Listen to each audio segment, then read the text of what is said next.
Nosso atraso educacional é evidente ainda hoje por estatísticas como a taxa de 10% de analfabetos adultos, ou pelo aprendizado inadequado de crianças nas séries iniciais do ensino fundamental. Diante desse diagnóstico, estamos sempre nos perguntando se utilizamos os métodos certos para alfabetizar.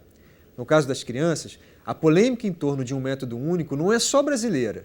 Nos Estados Unidos, o debate foi tão intenso na década de 80 que chegou a ser classificado como Reading Wars, ou guerras de leitura. De um lado, há quem defenda a ênfase em ensinar as crianças a correlacionar letras e sons, mesmo que sejam usadas cartilhas feitas exclusivamente para este fim. No outro extremo, há quem condene esse tipo de abordagem por considerá-la fora de contexto e por desprezar que as crianças já chegam à sala de aula com algum conhecimento sobre a escrita. Para tratar dessa questão, nossa convidada de hoje no programa Entrevista é a professora Magda Soares, doutora em Educação pela Universidade Federal de Minas Gerais e uma das maiores especialistas em alfabetização do país. Tudo bem, Magda? Tudo bem, Antônio. Obrigado por aceitar nosso convite. E aí, quem está certo do lado dessa guerra? Olha, os dois estão certos, viu? Porque, na verdade, não é uma questão de ou isto ou aquilo.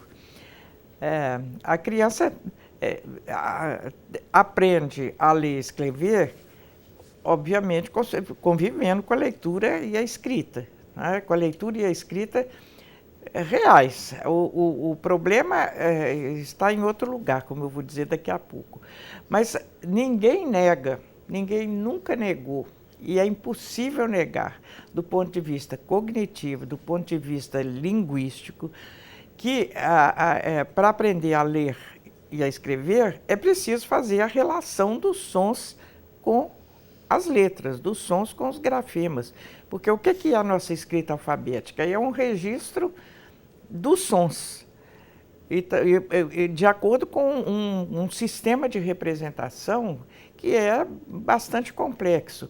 Então, o que a criança tem que aprender é relacionar os sons da língua com desenhos que são as letras. Sem isso, ela não aprende. A questão é fundamentalmente de como é que a criança vai aprender isso. Ela vai aprender isso primeiro, para depois ela ler e escrever, que é muito como se falava antigamente. Não, peraí, primeiro você vai aprender a ler, depois você vai ler aqueles livrinhos que você está curiosa para ler, né? As duas, por que não as duas coisas ao mesmo tempo? Tem de ser, inclusive para que a criança sinta que ela está aprendendo alguma coisa que tem usos, né? Por outro lado, deixar apenas que a criança use, conviva num chamado ambiente alfabetizador, num ambiente letrado, e que ela aos poucos vai descobrir, né, o que aquelas grafias representam, que relação que elas têm com os sons, ela até descobre, viu? Porque a criança é esperta. Mas ela demora a escrever e ela sofre um pouco para aprender. Ela demora a aprender e sofre um pouco para aprender. Então, a questão é associar as duas coisas.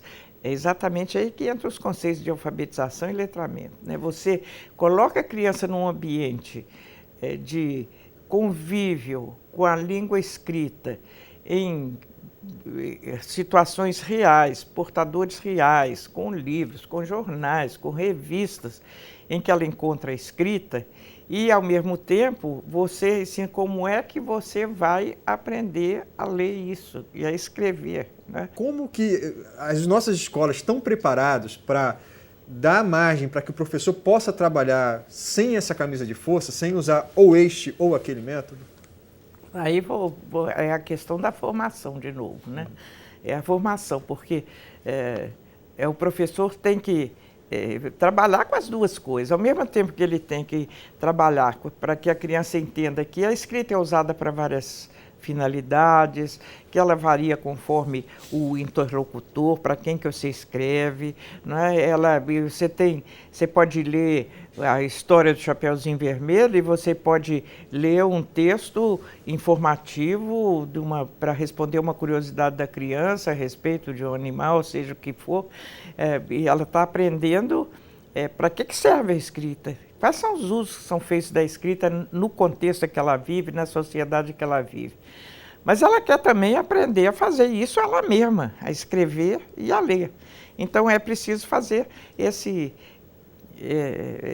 essa aprendizagem de forma sistemática, sequencial. Tudo isso vai para a formação do professor, né, que é onde a gente sempre chega depois de dar muitas voltas. Formar o professor para que ele trabalhe integradamente essas duas coisas. Ao mesmo tempo que é integradamente, ou seja, você trabalha ao mesmo tempo as duas coisas, há uma especificidade em cada uma delas. Então, o que eu gosto de chamar de alfabetização, e dá isso um sentido bem específico, que é a criança aprender essas relações, aprender a escrever palavras, a ler palavras, escrever sentenças, a ler sentenças, até chegar a escrever um texto, né? E isso tem uma metodologia própria, tem fundamentos próprios, que são fundamentos linguísticos, fonológicos e cognitivos. Por outro lado, desenvolver na criança as estratégias de leitura e de escrita, o gosto pela leitura, a compreensão de que há vários gêneros que circulam na sociedade, que há vários portadores de texto na sociedade. Aí é outra metodologia. Por isso é que eu acho que não se pode falar em método no singular. Agora, tem um método que seria melhor para um tipo de criança e para outro? Funciona mais um ou outro, ou essa dosagem, se essa criança, esse perfil de criança precisa ter mais essa consciência fonológica, enquanto a outra menos? As crianças são diferentes no ritmo em que elas aprendem, sem considerar casos especiais, né? As chamadas necessidades especiais. Mas mesmo a criança que não tem necessidades especiais, elas vão em ritmos diferentes, mas não tão diferentes assim. Mas aí é que, de novo, é importante o professor saber identificar quais as dificuldades que as crianças têm. Por exemplo, há crianças que demoram muito a descobrir que, quando a gente escreve, a gente grafa o som e não a coisa da qual a gente está falando.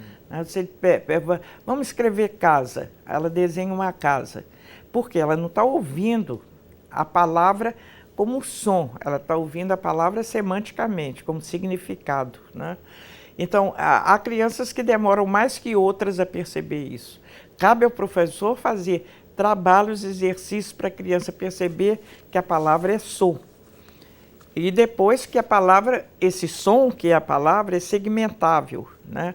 Você pode dividir em sílabas, para depois você chegar no conceito de fonema, né? Cada sílaba é constituída de fonemas. O professor precisa saber isso e precisa saber como identificar que crianças podem estar em fases diferentes e o que ele tem que fazer para que a criança avance de uma fase para outra, né? E para isso ele tem que ter conhecimentos linguísticos, fonológicos, cognitivos. Os nossos livros didáticos hoje, eles ajudam o professor nessa tarefa, ou eles são muito pouco úteis para o professor em sala de aula? Os livros didáticos vão acompanhando as tendências do momento, né? E tendências que nem sempre são muito claramente fundamentadas em pressupostos e os alicerces mesmo da aprendizagem da língua escrita. Então, nós tivemos a fase das cartilhas. E o que eram as cartilhas? Era o foco nessa aprendizagem da relação som-fonema, né? Mesmo o chamado método global, que partia do texto, né, ele ia do texto até chegar à relação fonema-letra, né? Contextos construídos especificamente para isso. Então, textos falsos, porque não são textos existentes. Você falar, para dar o velho e conhecido exemplo de Eva viu a uva, né? Vovô viu a uva, para trabalhar Vavé viu vovô, famílias, né? São textos que eu fico imaginando a criança de hoje, sobretudo, que olha isso e fala, mas que Eva é essa? Que vovô é esse? Né? Que uva é essa? Porque isso não é um texto real. Por outro lado, tem os livros que se chamam construtivistas, que aí rejeitam isso, né? Essa formação sequencial, específica, e trabalham muito com textos, com letramento, na verdade, com texto, interpretação de texto e muito amenamente com essas relações do som com as letras. E atualmente, eu estou pensando nas mudanças que os livros didáticos vêm sofrendo ao longo do tempo. Atualmente nós temos livros que tentam fazer as duas coisas, mas de uma maneira ainda um pouco desajeitada, né? Não há eles colocam a parte, digamos, construtivista e depois acrescentam a parte mais fonológica, digamos assim, né? Sem que a integração fique clara nem para o professor, nem para a criança. Há exceções, claro, mas a minha convicção é que o professor, sendo bem formado, ele saberá o que fazer na sala de aula. Ninguém precisa dar um modelinho para ele, uma receita, um método. O que ele precisa saber é como a criança aprende, ter fundamentos para analisar esse processo de aprendizagem, acompanhar as crianças e fazer as interferências necessárias, que aí é que está a autonomia do professor, né?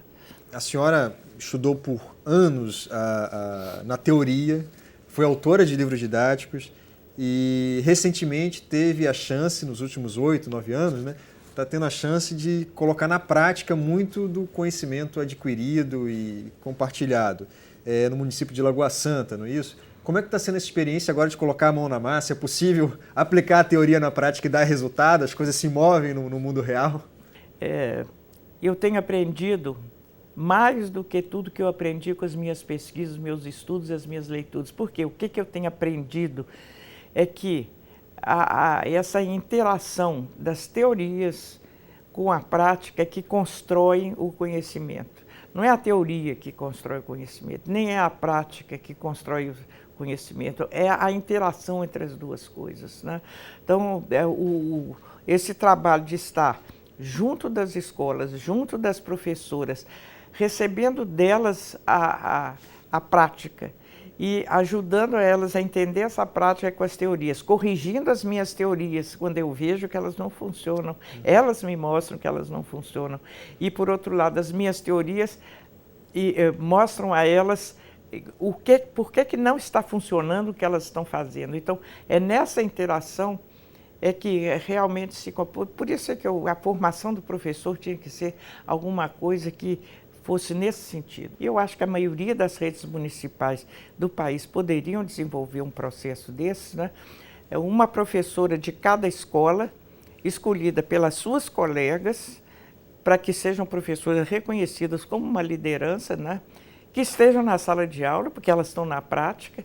Eu me reúno com elas toda semana, durante uma tarde inteira, às vezes uma manhã, para nós discutirmos o que elas trazem lá da prática. Elas têm contato permanente com as suas colegas, trazem da prática, e nós analisamos isso, e elas se sentem, as professoras estão sentindo muita falta de entender melhor o que é essa coisa de consciência fonológica.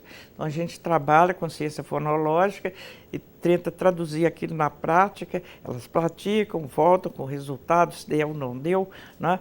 Então, essas que compõem um núcleo de alfabetização e letramento, elas são uma liderança nas escolas e trabalham permanentemente com as suas colegas. Eu vou também muito às escolas, reúno com as diretoras, às vezes sinto falta assim, vou reunir todo mundo da educação, as professoras da educação infantil, para a gente conversar um pouco, porque nós começamos na educação infantil. Essa é outra coisa que o país está precisando entender. Gostaria que houvesse mais pessoas que entendessem o quanto a gente aprende com isso e quanto é gratificante, sabe? Mas eu não sei, já houve pessoas que brincaram comigo assim, não tem um jeito de fazer um clone da senhora, não. Precisa que haja pessoas. A questão é que é preciso, primeiro, ter um compromisso muito fundo com a escola pública, que é o que eu tenho. Eu acho que sem isso você não tem o impulso para realmente, porque realmente não é fácil, né? Você é um trabalho, não vou dizer que não tem dificuldades, é pesado, é constante, é permanente, mas ao mesmo tempo é muito gratificante. Obrigado, professora, pela presença. Muito obrigado a vocês que nos assistiram e até o próximo programa.